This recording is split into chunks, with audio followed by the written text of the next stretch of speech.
आउनुहोस् भाइ बहिनीहरू, आज पनि हामी उच्चारण विधिलाई नै निरन्तरता दिँदै अध्ययन गर्नेछौँ।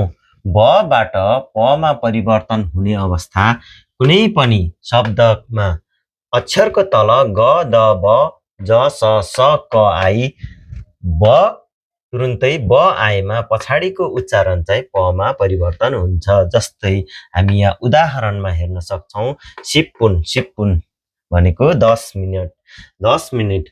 यहाँ देख्न सक्छौँ हामी यो बको प्रयोग यहाँ भएपछि लगत्तै ब पछाडि आएपछि यो बको उच्चारण चाहिँ पमा परिवर्तन भएर सिपुन भयो। त्यस्तै फेकपान हैन, फेकपान पकाएको परिकार, खानेकुरा जुनसुकै पनि परिकारलाई फेकपान भन्दछ भने थितफाल हैन, थितफाल थितफाल भनेको पछाडिको खुट्टा। जस्तै यो स तल प्रयोग हुन बित्तिकै ब आएपछि यो बको उच्चारण चाहिँ स्वतः पमा परिवर्तन हुन्छ।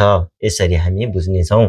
जस्तै चिप्पेवन चिप्पेवन भनेको हुलाक अथवा वाहक, हुलाकी अथवा वाहक।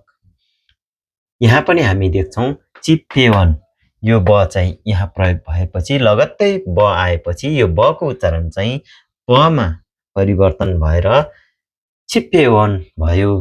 त्यस्तै सुपाक्फी हैन, सुपाक्फी भनेको आवाज शुल्क। जस्तै यहाँ पनि देख्न सक्छौँ सुपाक्फी हैन, सुपाक्फी।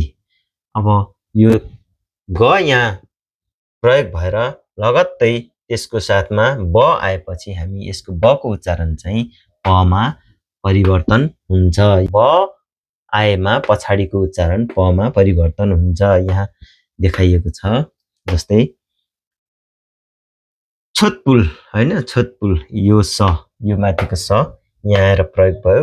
लगत्तै ब आएपछि यसको बको उच्चारण चाहिँ पमा परिवर्तन भएर छोतपुल भयो। बलेको मैन बत्ती। यसरी नै हामी बुझ्ने छौँ।